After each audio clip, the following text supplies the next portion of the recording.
은혜 받으실 하나님 말씀 요한복음 8장 1절에서 11절 말씀입니다. 우리 다 같이 말씀을 봉독하겠습니다. 예수는 감람산으로 가시니라. 아침에 다시 성전으로 들어오시니 백성이 다 나오는지라 앉으사 그들을 가르치시더니 서기관들과 바리새인들이 음행 중에 잡힌 여자를 끌고 와서 가운데 세우고 예수께 말하되 선생이여 이 여자가 간음하다가 현장에서 잡혔나이다. 모세는 율법에 이러한 여자를 돌로 치라 명하였거니와 선생은 어떻게 말하겠나이까. 그들이 이렇게 말하면 고발할 조건을 얻고자 하여 예수를 시험하리라. 예수께서 몸을 굽히사 손가락으로 땅에 쓰시니 그들이 묻기를 마지 아니하는지라. 이에 일어나 이르시되 너희 중에 죄 없는 자가 먼저 돌로 치라 하시고 다시 몸을 굽혀 손가락으로 땅에 쓰시니 그들이 이 말씀을 듣고 양심의 가책을 느껴 어른으로 시작하여 젊은이까지 하나씩 나가고 오직 예수와 그 가운데 섰는 여자만 남았더라. 예수께서 일어나사 여자 외에 아무도 없는 것을 보시고 이르시되 여자여 너를 고발하던 그들이 어디 있느냐. 너를 정죄한 자가 없느냐. 대답하되 주여 없나이다. 예수께서 이르시되 나도 너를 정죄하지 아니하노니 가서 다시는 죄를 범하지 말라 하시니라. 아멘. 저는 오늘 여러분과 함께 요한복음 8장 1절에서 11절 말씀을 가지고 죄에서 벗어나기 위해서라는 제목의 말씀으로 은혜를 받기를 간절히 원합니다. 오늘 배경을 보면 우리가 아는 것처럼 가늠한 여인이 등장합니다. 그리고 그 가늠한 여인은 현장에서 잡혔습니다.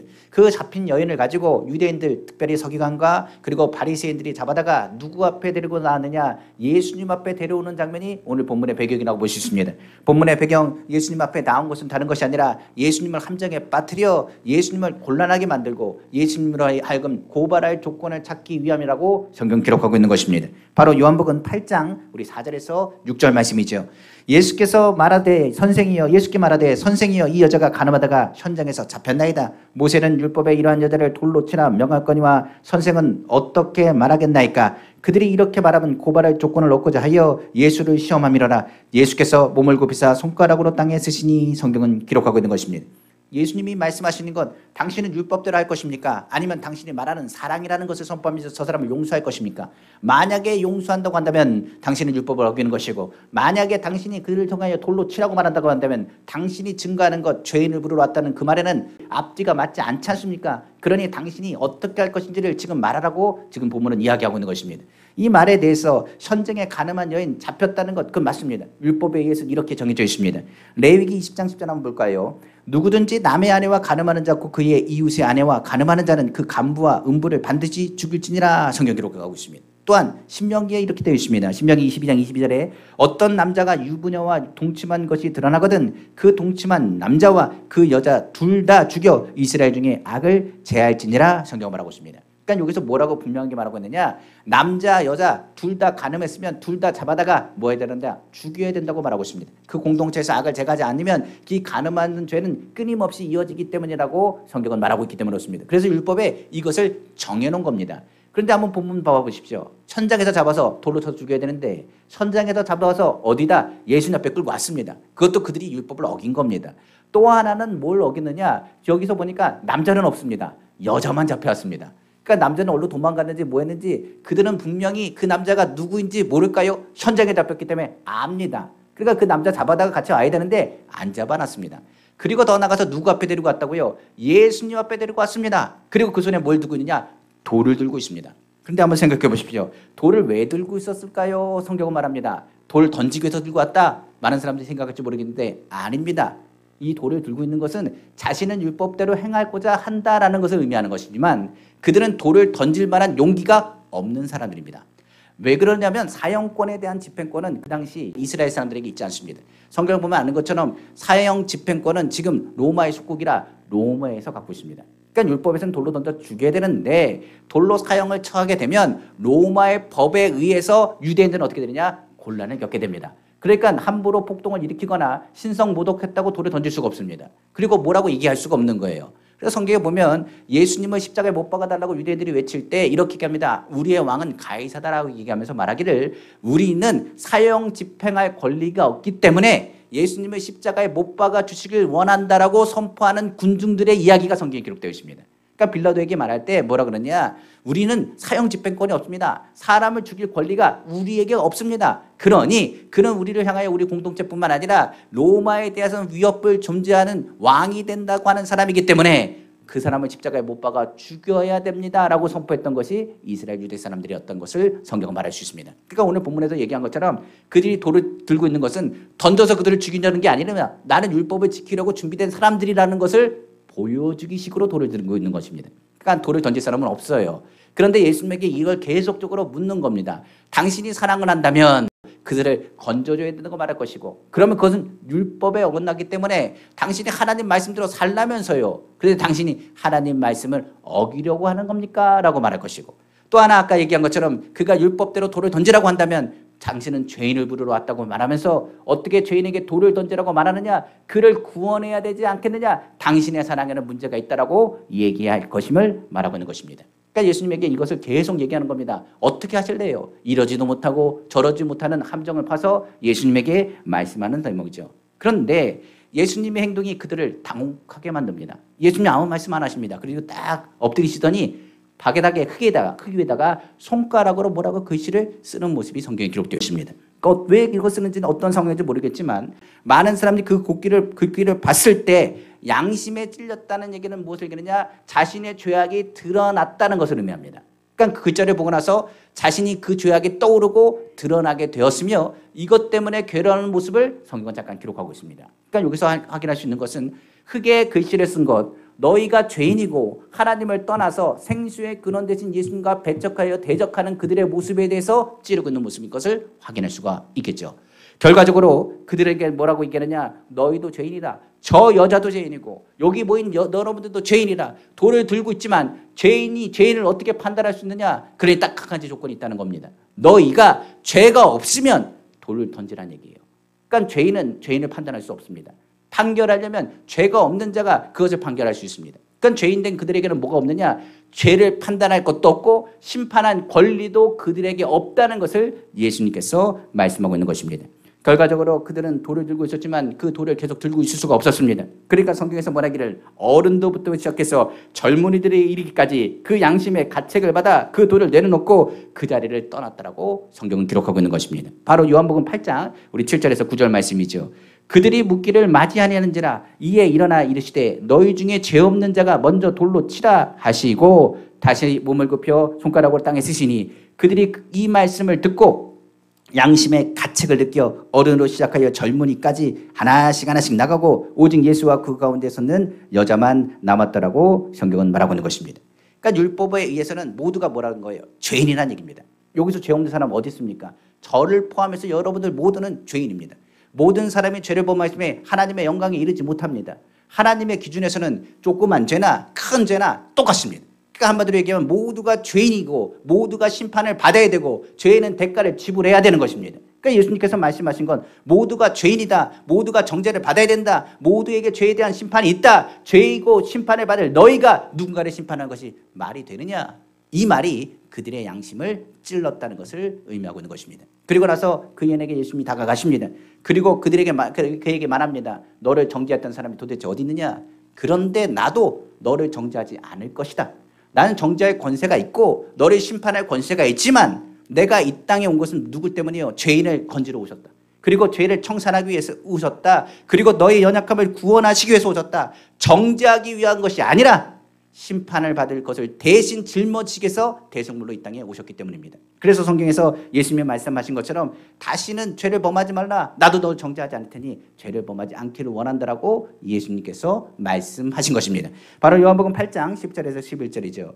예수께서 일어나서 여자 외에 아무도 없는 것을 보시고 이르시되 여자여 너를 고발하던 그들이 어디 있느냐? 너를 정죄한 자가 없느냐? 대답하되 주여 없나이다. 예수께서 이르시되 나도 너를 정죄하지 아니하노니 가서 다시는 죄를 범하지 말라 하시니라고 성경은 말하고 있는 것입니다. 이것이 무엇을 예표하느냐? 예수님의 십자가 사랑을 예표합니다. 왜냐하면 예수님의 십자가는 공의를 상징합니다. 하나님의 공의. 그리고 더 나아가서 뭘 이야기하느냐? 하나님의 사랑을 이야기하기 때문입니다. 모든 사람이 죄를 졌습니다. 하나님의 공의에서는 죽어야 됩니다. 공의에서는 어떻게 됩니까? 그 죄의 대가를 지불해야 됩니다. 그런데 죄인된 우리는 그 대가를 지불할 수가 없습니다. 그래서 예수님이 이 땅에 오셔서 하신 것이 뭐냐? 내가 그 죄의 대가를 지불하겠다고 예수님이 있다는 것입니다. 그리고 나아가서 그 죄에 대한 것을 청산하실 뿐만 아니라 우리에게 죄인이 아닌 청산되어 하나님께 용서받은 의인으로 우리를 부르셨다라고 말씀하시며 이를 통하여 하나님의 사랑을 증거하셨다라고 성경은 말하고 있는 것입니다. 그러니까 그 여인에게 말한 것 똑같습니다. 많은 이에게 말합니다. 율법으로 우리는 죄인이다. 그러나 우리는 뭐라? 하나님의 사랑으로 용서받은 의인인 것을 강조한 것이 바로 십자가 사랑의 능력이 되어지는 것입니다. 그래서 성경의 이 여인은 바로 죄를 범하지 말라는 당부와 함께 회개와 함께 죄의 짐을 벗어버리고 새 출발할 수 있도록 주님께서 문을 열어준 것입니다. 그러니까 이전 것은 지나갔으니 보라 새 것이었다는 말씀을 예수 그리스도께서 누구에게? 이 가늠한 여인에게 선포하게 하신 것입니다. 성경의 기록에는 그 이후의 삶에 대해서는 정리하여 말하고 있지 않지만 이 여인의 마음에는 끊임없이 주의 음성이 들렸을 것입니다. 다시는 죄를 범하지 말라는 그 말과 함께 죄에서 벗어나 자유함을 가지고 주의 복음을 해서 살았을 것임을 우리는 분명히 알 수 있습니다.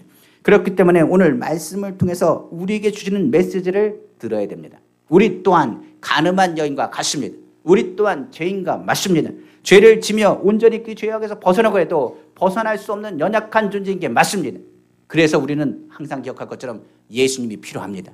우리를 새롭게 하시고 우리를 변화케 하셔서 예수 그리스도의 복음이 우리에게 들어와 하나님의 자녀 되는 권세를 얻을 수 있도록 오늘 예수 그리스도의 은혜가 이 자리에 나타나야 된다는 사실입니다. 그래서 오늘 이야기를 통해서요, 죄에서 벗어나기 위해서 우리가 어떻게 해야 되느냐, 오늘 예수 그리스도께서 우리에게 하신 말씀을 통하여 깨닫고 죄에서 멀어지고 하나님 앞에 영광 돌리는 오늘 귀한 시간 되기를 다시 한번 주님의 이름으로 축원합니다.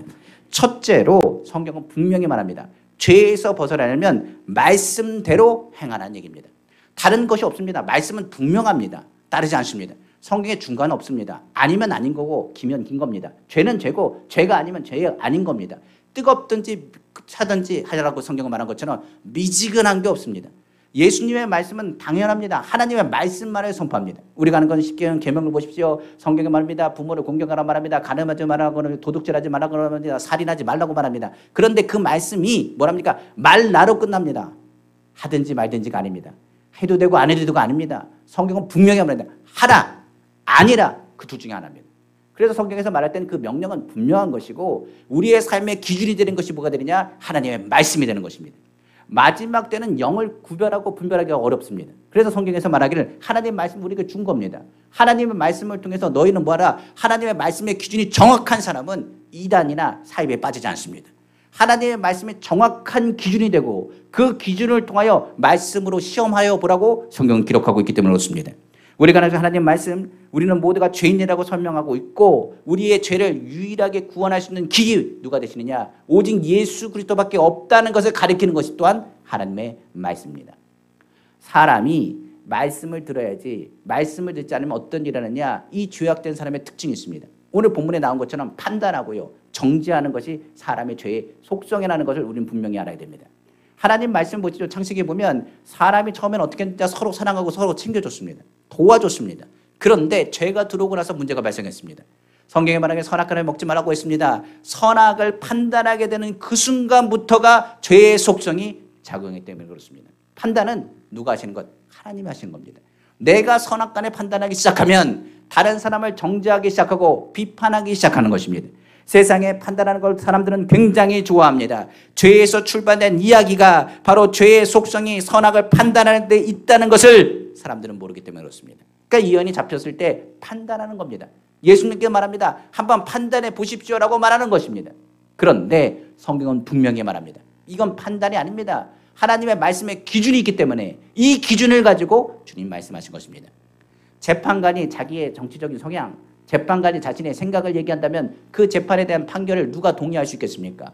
그렇기 때문에 재판할 때 그 판결문을 쓸 때는 어떻게 되느냐? 누구든 동의할 수 있도록 법적인 근거를 제시해야 되는 것입니다. 우리가 하는 것처럼 주의들을 만나고 판단하는 모든 것에는 법적인 근거가 필요한데 그 근거가 뭐가 되느냐? 바로 하나님의 말씀이 되는 것입니다. 그래서 누구에게 물어볼 필요가 없습니다. 주의 말씀을 보면 이것은 죄라는 것과 이거 하나님이 미워한다는 것과 이거 하나님이 싫어한다는 것을 분명하게 안다는 사실입니다. 성경에 우리에게 말합니다. 말씀은 과연 죽이는 것입니까? 아닙니다.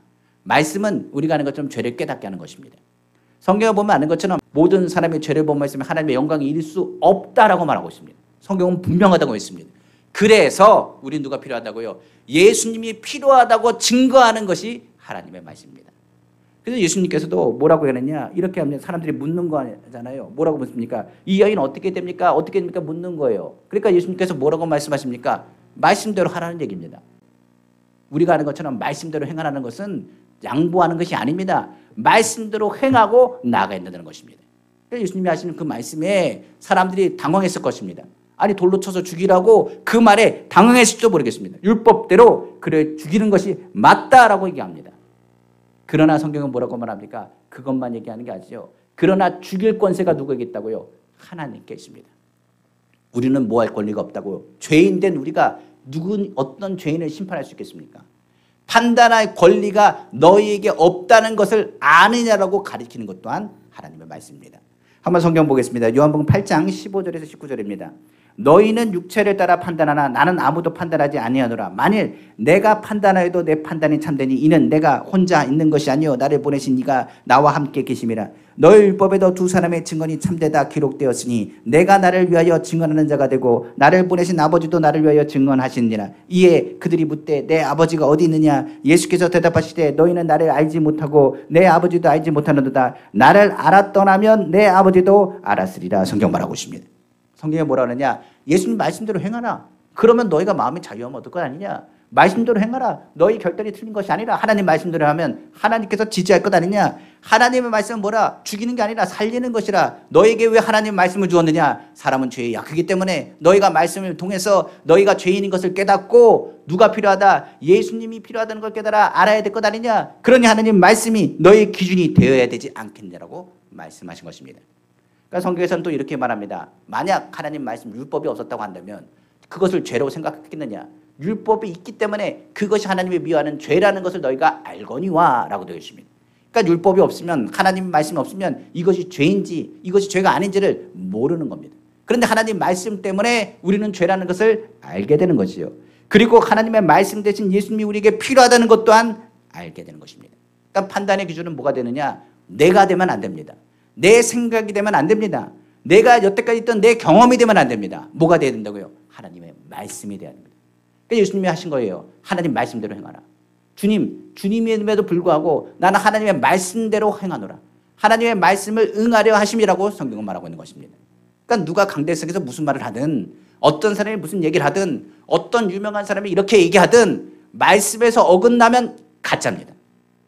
말씀에서 벗어나면 아닙니다. 어떤 사람이 뭐라고 하든지 간에 누가 뭐라고 이야기하더라도 그 사람이 아무리 유명한 사람이고 신학자고 뛰어난 사람이고 영성 있는 사람이고 하나님의 뜻을 이루어가는 사람이라 할지라도 말씀과 어긋낸다고 한다면 가짜입니다. 그것은 우리가 분명히 아셔야 돼요. 그래서 성경에서 말한 것처럼 예수님도 말씀 어겼나요? 아닙니다. 말씀을 완성하신 분이라고 성경은 말하는데 뭐라고 얘기하느냐? 본인이 하나님의 말씀입니다. 성경 한번 보십시오. 예수님이 하신 모든 일들 보면 주님의 말씀을 응하려 하셨더라. 하나님의 말씀대로 하셨더라. 주의 말씀대로 하셨더라. 십자가 도상 지기 전에도 나의 원대로 마옵시고 아버지 뜻대로 되길 원한다라고 선포하신 기도를 하신 분이 누구라고요? 예수님이십니다.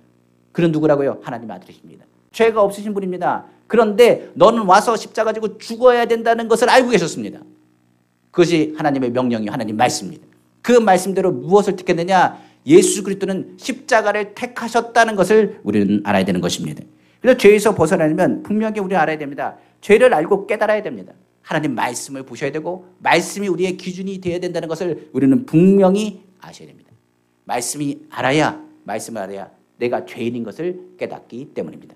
두 번째는 죄에서 벗어나면 그러면 어떻게 해야 될까요? 이제는 말씀을 보았으면 우리가 아는 것처럼 예수님을 떠나면 안 된다는 것을 분명히 아셔야 됩니다. 다른 말로는 죄를 짓지 말라는 그 말은 죄에서 벗어나 죄를 찾지 않으려면 예수님이 우리와 함께 하신다는 것을 분명하게 깨달아야 된다는 사실입니다. 양심이 꺼리낌이 없다면 많은 사람들은 어떻게 할까요? 아마 당당하고 담대하게 살 것입니다. 근데 문제가 되는 것은 많은 사람들이 양심의 꺼리낌이 있어도 없는 것처럼 뻔뻔하게 산다는 사실입니다. 죄인인데요. 자기가 어떤 사람처럼 죄 없는 사람처럼 행동한다는 얘기예요. 아주 뻔뻔하게 산다는 얘기입니다. 이는 아무도 자신이 죄인이라는 사실을 모를 거라고 생각합니다. 내가 이 죄를 졌는 것 다른 사람은 모를 거야 라고 생각합니다. 그런데 성경은 뭐라냐? 하나님은 아십니다. 그리고 또 어디 가느냐? 나 자신은 알아요. 이게 죄라는 것. 내 양심이 그것을 안다고요. 처음에 거짓말하는 것은 어렵습니다. 그런데 두 번, 세 번 하면 그 거짓말은 밥 먹듯이 하게 됩니다. 사람이 남을 속이는 것이 나쁜 것은 압니다. 그런데 한두 번 속아버리면 그 속는 것이 기뻐가지고 오히려 사람 속이는 것을 쉽사리 하게 됩니다. 남의 물건을 훔치는 것도 그렇습니다. 처음 훔치는 게 어렵습니다. 두 번, 세 번 안 걸립니다. 네 번, 다섯 번 안 걸립니다. 그러면 그 죄에 계속적으로 반복적으로 빠질 수밖에 없는 것이 사람의 죄성이라고도 이야기하는 것입니다. 죄를 안 지으면 어떻게 할까요? 이 여인의 입장에서 그렇습니다. 가늠한 여인입니다.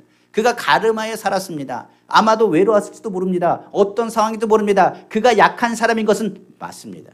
그리고 죄의 속성으로 인하여서 그 정말 갈급함에 의하여 사랑을 받지 못한 여인일지도 모르겠습니다. 그럼 죄가 그를 가만히 놔둘까요? 미혹하고 유혹할 것입니다. 자기도 압니다. 죄에서 벗어나고 싶어도 말씀의 불법인 것들을 알아도 이것이 안 된다는 것을 누구보다 잘 알 것입니다. 그런 방법이 하나밖에 없습니다. 자기가 살 유일한 방법은 누구밖에 없어요. 예수님 곁에 붙어 있어야 삽니다. 죄를 안 지으려면 예수님이 내 안에 거하신다는 것을 알면 죄에서 멀어질 수 있습니다. 우리의 양심에 하나님이 불꽃 같은 눈동자로 보고 있다고 한다면 죄에서 어찌 그것을 행할 수 있겠습니까? 행할 수 없겠죠. 그러니까 이 여인의 입장에서는 내가 살고 죄에서 벗어나는 유일한 비결은 누구밖에 없다. 예수님 곁에 붙어 있어야겠다라고 생각했을 것입니다. 예수님의 말씀 모든 것에 모든 사람의 죄가 드러난다고 했습니다. 분명 그 자리에 많은 사람들이 돌을 들고 있었습니다. 그리고 땅바닥에 글을 썼을 때 그들의 양심이 찔렸습니다. 그 얘기는 뭘 얘기하느냐? 죄가 드러났다는 것을 의미합니다. 이 가늠한 여인은 공식적으로 죄가 드러났고 그리고 돌을 든 사람들은 비공식적으로 죄가 드러났습니다. 그러니까 이 모든 사람은 그 자리에 있는 모든 사람은 다 죄인입니다. 이 여인은 공식적으로 죄를 인정하는 사람이었고 이 주변에 있는 많은 사람들은 죄에 대해서 들킨 것에 대해서 부끄럽고 수치스러운 그 양심의 그 찔림을 받고 있는 사람들입니다. 반응은 딱 두 가지입니다. 빛이 임하면 어둠은 물러가게 되어 있습니다. 제가 아까 1부 예배 때도 이야기했지만 그런 얘기했습니다. 전등불에 딱 켜면 바퀴벌레가 딱 등장하다가 어떻게 하느냐? 어둠 속으로 싹 숨습니다. 죄라는 것이 드러나면 어떻게 되느냐? 죄에 대해서 도망가는 사람들이 있습니다. 예수님에 대한 말씀이 선포되어지면 어떻게 되느냐? 숨어버리는 사람들이 있습니다. 죄가 드러났을 때 하나님께서 아담아 불렀더니 어떻게 합니까? 아담이 숨어 있었습니다. 그런데 숨는다고 숨어지나요? 숨어질 수가 없습니다. 죄에 대한 속성이 그렇습니다. 그래서 어떻게 하느냐? 저 사람보다 내가 조금 더 낫다라고 얘기해야 됩니다. 그럼 어떻게 하는지 아십니까? 목소리가 커집니다. 자기가 더 죄를 졌는데도 목소리가 더 커지는 거예요. 그러니까 다른 사람들 죄에 대한 부분 그것을 더 크게 만들어가지고 자신의 허물은 조그마다고 생각하다고 선포하는 겁니다. 자신의 들보는 보지 못하고 남에 대한 여러 가지 잘못된 것을 찍어서 이야기합니다. 그리고 뭐라 그러냐? 자기가 의롭다고 착각하는 거예요. 모든 사람이 죄인이라니까요. 죄의 크고 작은 것이 중요한 게 아닙니다. 하나님 보기에 모든 것은 다 똑같습니다. 그런데 어떻게 한다고요? 자신의 죄를 숨기기 위해서 어떻게 한다고요? 다른 사람의 죄가 더 큽니다. 저 사람 때문이라고 이야기하기 시작하는 겁니다. 선악과를 따먹고 사람은 판단하기 시작했겠죠. 그 다음에 어떻게 합니까? 아담이 뼈 중에 뼈요 살 중에 살이라고 칭송했던 하나님의 만드셨던 그 하와를 향해서 저 여자 때문에 내가 죄를 졌습니다. 내가 잘못한 거 아닙니다. 난 잘못하려고 하지 않았습니다. 저 사람이 갖다 줘가지고 내가 먹었습니다. 내가 먹고 싶어서 먹었나요? 그게 아니라니까요. 하나님 아시지 않습니까? 하나님이 만드신 저 여자를 나에게 붙여줬기 때문에 저 사람 안 만들었으면 내가 선악과 따먹었겠습니까? 저 사람이 내 옆에 있지 않았으면 내가 죄를 졌겠습니까? 그러니 하나님이 책임입니다 라고 하나님께 결국은 돌리게 되는 것입니다. 그러니까 한마디로 얘기하면 바리새인과 서기관들 율법학자들이 한 얘기가 뭐냐? 내 잘못이 아니라는 얘기예요. 하나님께서 이렇게 하신 거라는 겁니다. 죄라는 것 저 사람이 더 죄가 크다는 겁니다. 그러니까 저 사람의 죄에 대한 것을 하나님 보시고 나는 어떻다고요? 저 사람에 비하면 나는 의롭다고 착각하는 겁니다. 그러니까 거기 있는 사람들이 그렇게 행동한 거예요. 그 여인은 어떡합니까? 예수님 벗어나면 난 죽는다고 생각합니다. 그리고 예수님이 벗어나고 예수님 떠나면 나는 죄 중에 빠질 것이라는 것을 알기 때문에 그 여인은 어떡합니까? 예수님을 붙잡고 있는 것입니다. 빛이 임하니 빛의 자녀는 빛 안에 거합니다. 그러나 어둠은 어떻게 된다고요? 자기의 죄가 드러날까 해서 도망가고 피한다는 것을 확인할 수 있는 것입니다. 그 자리에 빛이신 예수님이 등장하셨습니다.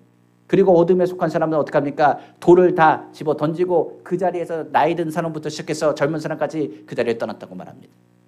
오늘 빛이 빛납니다. 예수님의 빛이 우리에게 빛나면 죄를 그대로 가지고 계시겠습니까? 아니면 죄에 대한 것을 감추고 그 감추며 다른 사람에 걸릴까 봐요 도망가시겠습니까? 예수 믿는다는 것은 도망가는 게 아니라 죄를 인정하고 예수 그리스도를 마음에 품는 것을 의미한다는 것을 확인해야 되는 것입니다. 요한복음 8장 12절에 이렇게 얘기하고 있습니다. 예수께서 또 말씀하여 이르시되 나는 세상의 빛이니 나를 따르는 자는 어둠에 다니지 아니하고 생명의 빛을 얻으리라고 성경은 말씀하고 있는 것입니다. 주님은 길이요 진리요 생명 되십니다. 우리가 죄에 있는 것 주님 아십니다. 죄인을 부르러 오셨다고 말합니다. 죄에 대한 걸 인정해야 됩니다. 하나님의 말씀에 죄인 것을 인정하면 우리는 죽을 수밖에 없고 심판받을 수밖에 없습니다. 그렇기 때문에 우리는 누가 필요하다고요? 예수님이 필요합니다. 예수님을 떠나서 우리 살 수가 없습니다. 예수님을 떠나서 우리는 호흡할 수가 없습니다. 생명의 빛 대신 예수님이 우리 가운데 거하셔야 우리가 주의 말씀대로 주의 일을 감당해야 되는 것입니다. 한마디로 얘기하면 이렇습니다. 예수님이 내 안에 계십니다. 그러면 처음에는 말씀을 통해서 말합니다. 이건 하나님이 기뻐하시는 일, 이건 하나님이 즐거워하시는 일, 이건 하나님이 싫어하시는 일을 깨닫게 됩니다. 그리고 예수님은 하나님의 말씀이라 성령 안에서 하나님의 말씀이 우리 가운데 거하셔서 말하지 않아도 우리는 뭘 아느냐? 저건 하나님이 기뻐하지 않는다. 저건 하나님께서 즐거워하시는 일이라. 저건 하나님께 기뻐하시는 것을 이 양심의 자리에서 알려준다는 얘기입니다. 그러니까 신앙생활 하면요. 희한하게 안 듣는 것 같아도 들으시더라고요. 모르는 것 같아도 알더라고요. 무엇이 하나님이 즐거워하시는지를 이 양심에서 하나님께서 말씀하시기 때문에 우리는 깨달아 알게 되는 것입니다. 예수 믿기 시작하면 이 양심을 찌르십니다. 이거 하나님께서 즐거워하신다. 너 화내면 안 돼. 하나님께서 그거 기뻐하지 않으셔. 하나님이 원하신 것이 무엇인지를 이 양심의 자리에서 알게 하셔서 이제 예수 그리스도를 마음에 품은 사람은 주님의 십자가 그 사랑을 통하여 우리에게 말씀하셔 생명으로 다시금 풍성하게 살도록 인도하신다는 사실을 기억하시기를 주님의 이름으로 축원합니다. 그래서 생명의 빛이 우리 가운데 임함으로 우리의 더러운 것은 드러날 수밖에 없습니다만 이 드러난 모든 죄를 예수 그리스도께서 청산하시고 도우시고 우리를 새롭게 하시도록 인도하신다는 사실 또한 깨닫기를 다시 한번 주님의 이름으로 축원합니다. 마지막으로 그러면 죄에서 벗어나기 위해서는 우리는 어떻게 됩니까? 성경은 이렇게 얘기합니다. 이제는 다시는 죄를 범하지 않고 거룩한 삶을 살아야 하지 않겠느냐는 주의 음성을 다시 회복하셔야 됩니다. 이를 위해서 우리에게 필요한 건 뭐냐면 바로 예수 그리스도의 피와 성령의 도우심이 우리의 삶에 필요하다는 사실입니다. 오늘 가늠한 여인에게 예수님께서 요청하신 바도 동일합니다. 나 정죄하지 않겠다. 너 정죄하지 않겠다. 다시는 뭐하지 말라. 죄를 범하지 말라 하시는 주의 음성을 그가 듣게 됩니다. 바로 요한복음 8장 11절이죠. 대답하되 주여 없나이다. 예수께서 이르시되 나도 너를 정죄하지 아니하노니 가서 다시는 죄를 범하지 말라 하시니라고 성경은 말하고 있는 것입니다. 오늘 우리에게 뭘 떼시느냐? 성찬을 떼는 이유가 다른 것에 있지 않습니다. 오늘 주님의 피와 주님의 살을 우리는 먹습니다. 주님의 피와 주님의 살을 먹는 것은 다른 것이 아니라 우리의 죄와 우리의 허물을 용서하시고 청산하시기 위함이요. 성령을 우리에게 보내신 것을 통하여 우리로 하여금 뭘 하게 되냐? 하나님이 우리의 죄를 청산하시고 승리하셨음을 깨닫게 하기 위함이라고 성경은 말하고 있는 것입니다. 그래서 성경에서는 뭐라고 그러느냐? 이렇게 합니다. 죄에서 벗어나려면 예수의 피를 생각하랍니다. 우리는 예수 그리스도의 십자가의 보혈로 값지게 주고 산 영혼인 것을 알아야 됩니다. 더 나아가 우리의 몸은 하나님의 영이 거하시는 성령의 지성소가 된다는 것 또한 성경은 말씀하고 있습니다. 고린도전서 3장 16절에 말하기를 너희는 너희가 하나님의 성전인 것과 하나님의 성령이 너희 안에 계시는 것을 알지 못하느냐라고 성경은 말하고 있는 것입니다. 죄에서 벗어나려면 제자들에게 하신 얘기입니다. 무엇을 기억하라고요? 예수의 피를 기억하래요. 오늘 우리에게 말한 것처럼 하나님의 말씀은 우리가 죄인인 것을 깨닫게 합니다. 그리고 누굴 필요하다? 예수님이 필요하다는 걸 깨닫게 할 것입니다. 우리의 양심은 예수 그리스도를 믿는 그 순간부터 작동하기 시작합니다. 그런데 사람이요 무뎌지고 사람이 죄에 있다 보면 어떻게 됩니까? 넘어지고 쓰러질 수밖에 없습니다. 옷을 빨래를 해가지고 걸어온다 하면 밖에 걸어놓고 보십시오. 하루가 지나고 이틀이 지나고 3일이 지나도 깨끗한 상태에 있습니까? 아닙니다. 지저분해질 것입니다. 차를 세차해 놓고 밖에 내려놓으십시오. 그냥 하루 지나고 이틀 지나고 3일 지나도 그 세차한 상태로 가만히 있습니까? 아닙니다. 어디서 먼지가 붙은지 모르게 먼지가 쌓일 것입니다. 죄라는 것이 그렇습니다. 알고도 지은 죄가 있고 모르고 지은 죄가 있습니다. 우리가 이 땅에 살고 있기 때문에 육신은 죄를 벗어날 수 없는 죄의 굴레 가운데 있다는 것 또한 우리는 인정하셔야 됩니다. 그래서 성경에서는 뭐라 그러냐? 예수의 피가 필요한 것이고, 우리가 한 달에 한 번씩 성찬을 떼는 것은 예수의 피가 우리의 죄를 정할 뿐만 아니라 우리가 하나님의 자녀인 것을 증거하기 위한 것입니다. 오늘 성경은 분명히 말하고 있지 않습니까? 예수의 피가 죄를 끊는 것이고요. 예수의 피를 찢은 그 자리마다 성령님을 환영하고 인정하고 모셔드리고 의지했을 때 성령 안에서 우리는 뭐 하느냐? 죄에서 자유함 받고 벗어난 하나님의 자녀인 것을 성령이 증거하시기 때문입니다. 죄에 대한 청산, 그리고 더 나아가서 성령을 통해서 뭐라고 얘기하느냐? 너는 누구라고요? 하나님의 자녀잖아 라고 말씀하시는 거예요. 죄에서 벗어나는 것, 우리가 아까 얘기했습니다. 성령이 우리 마음 가운데 역사하시는 거예요. 제주주의였던 베드로가 예수 그리스도 안에서 성령 받고 나서 예수의 피에 귀한 것을 그는 고백하기 시작했습니다. 베드로전서 1장 15절에서 21절이에요. 오직 너희를 부르신 거룩한 이처럼 너희도 모든 행실에 거룩한 자가 되라. 기록되었을 때 내가 거룩하니 너희도 거룩할지어다 하셨느니라. 외모로 보시지 않고 각 사람의 행위대로 심판하신 이를 너희가 아버지라 부른즉 너희가 나그네로 있을 때를 두려움으로 지내라. 너희가 알거니와 너희 조상이 물려준 헛된 행실에서 대속함을 받은 것은 은이나 금같이 없어질 것으로 된 것이 아니요 오직 흠없고 점없는 어린 양 같은 그리스도의 보배로운 피로 된 것이니라. 그는 창세전부터 미리 알리신 바 되신 바이나 이 말세에 너희를 위하여 나타내신 바 되었으니 너희는 그를 죽은 자 가운데서 살리시고 영광을 주신 하나님을 그리스도로 말미암아 믿는 자니 너희 믿음과 소망이 하나님께 있게 하셨느니라. 행위대로 심판하신 분이 하나님이십니다. 그런데 오직 흠없고 점없는 어린 양 같은 그리스도의 보배로운 피로 우리를 뭐 하셨다고요? 죄를 끊어버리시고 성령을 통하여 하늘의 소망을 품게 하셨다라고 베드로가 담대하게 선포하게 하신 것입니다. 이 가늠한 여인 또한 동일합니다. 분명히 그 가늠한 여인도 예수님의 십자가 사건을 목격했을 것입니다. 그리고 마가의 들 앞에서 기도하며 성령을 받았을 것입니다. 그가 성령 받고 나서 무엇을 깨달았을까요? 다른 것보다도 예수의 피가 없이는 안 된다는 것을 깨달았을 것입니다. 우리가 아는 것처럼 예수의 피가 죄를 청산하여 새롭게 출발할 수 있는 은혜를 제공합니다. 그리고 성령은 이것을 증거합니다. 넌 누구라고요? 하나님의 자녀라는 사실이에요. 주님이 우리와 함께 하시면 우리는 빛의 자녀라고 말합니다. 중요한 것은 성령이 뭐라 그러냐? 오늘도 끊임없이 말할 거예요. 너 예수 믿는 사람이잖아. 너 하나님 믿는 사람이잖아. 근데 네 행동이 주님의 복음을 방해하고 있어. 너의 말 한마디에 거짓말, 너는 그냥 거짓말하는 것 같이 보이고 그냥 넘어가는 농담조로 들릴지 모르겠지만 하나님의 영광을 가리고 너의 말 한마디 때문에 사람이 상처를 받고 너의 행동 하나 때문에 너 때문에 주님 앞에 돌아오려는 그 영혼이 돌아오지 못하고 너 때문에 시험을 듣고 너 때문에 무너진다고 한다면 내가 하나님의 자녀라는 사실을 잊어버린 건 아니야. 오늘 주님 말씀하십니다. 넌 하나님의 자녀잖아. 넌 빛의 자녀잖아. 빛의 자녀답게 행해야 될 것 아니겠어. 하나님의 사람처럼 저들의 죄를 알지 못합니다. 저들의 죄를 용서해 주십시오.